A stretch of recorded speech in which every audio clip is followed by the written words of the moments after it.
থানায় গিয়ে নয়, বাড়িতে বসেই অভিযোগ জানাতে পারবেন সাধারণ মানুষ। জনসাধারণের সুবিধার্থে শুক্রবার কামারকুণ্ডুতে হুগলি পুলিশ সুপারের দপ্তরের সূচনা হলো ইজিডিএ পরিষেবার। আগামী 7ই জুলাই থেকে এই পরিষেবা চালু হচ্ছে হুগলি গ্রামীণ পুলিশের প্রতিটি থানায়। মূলত অনলাইনের মাধ্যমেই থানায় নথিভুক্ত করা যাবে জেনারেল ডায়েরি এবং অনলাইনের মাধ্যমেই জিডিএ এন্ট্রি নাম্বার জানতে পারবেন অভিযোগকারী। হুগলি গ্রামীণ পুলিশ সুপার কামনাশীষ সেন জানান, এই ব্যবস্থার পাশাপাশি পুরনো নিয়মও চালু থাকবে। সাধারণত Aadhaar card, ATM card, bank পাসবই, জন্ম মৃত্যু সার্টিফিকেট, ড্রাইভিং লাইসেন্স সহ দৈনন্দিন প্রয়োজনীয় জিনিস হারানোর ক্ষেত্রে সহজেই জিডিই করতে পারবেন।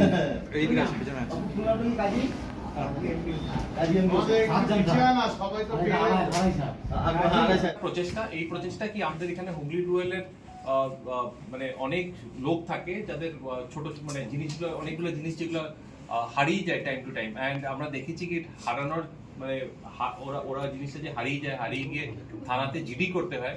অ্যান্ড আমাদের দেখে খুব মানে খুব খারাপ লাগে কি একটা কমন পাবলিক গিয়ে অনেকক্ষণ অপেক্ষা করতে লাগে থানাতে। অনেকবার বলেছে আমাকে, 2-3 বার বলেছে কি স্যার 2 ঘন্টা 3 ঘন্টা বসে থাকতে লাগে ফর নো রিজন। একটা আপনার পাসবুক হারিয়ে গেছে বা রেন্টের কিছু হারিয়ে গেছে, ইলেকট্রিসিটি বিল হারিয়ে গেছে বা চেকবুক হারিয়ে গেছে।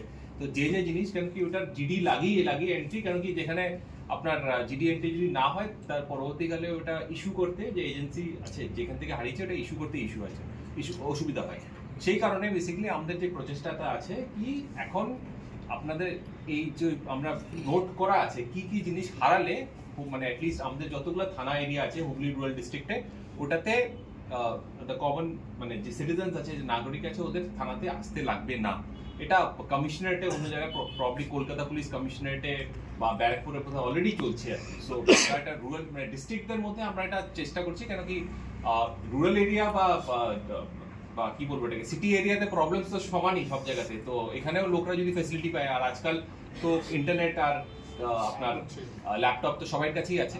তো এটাতে কি সিস্টেমটা আছে কি এখানে লগইন একবার ফার্স্ট টাইম লগইন করতে লাগবে, এখানে ক্রিয়েট ইউজার করতে লাগবে। ক্রিয়েট ইউজার যখন কেউ করে নিল, ওর কাছে ওটিপি গিয়ে ওটা রেজিস্টার একবার হয়ে যাওয়ার পর ওটা বারবার ও ইউজ করতে পারে। ওর যদি পাসওয়ার্ডটা ইউজার নেমটা যদি মনে রাখে, ওটা করার পর ওকে লগইন করতে লাগবে। লগইন করে ওখানে ডিটেলসটা ভরতে লাগবে, যে ডিটেলস যা হারিয়েছে ওই ডিটেলসটা দিতে লাগবে।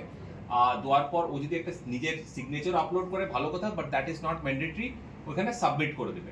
যখনই সাবমিট করে দেবে within 24 hours he or she doesn't need to come to the police station. আমাদের এখানে যে সিস্টেমটা আমরা করা আছে, উইদিন 24 আওয়ার্স ওর কাছেই ও হয় লগইন করে আবার চেক করে নেবে। ওইখানে ওর জিডি যেটা ও সাবমিট করেছে ডকুমেন্টের ওখানে পিডিএফ ভার্সনটা থাকবে, জিডি নাম্বার দেওয়া। আর তো দ্যাট যেটা by signed by OC of the police station, মানে সাইন্ড মানে এসডি থাকবে ওখানে। তো he can download that, and ওখানে জিডি নাম্বারটা মেনশন থাকবে, which he can use for future reference of বা যা হোক।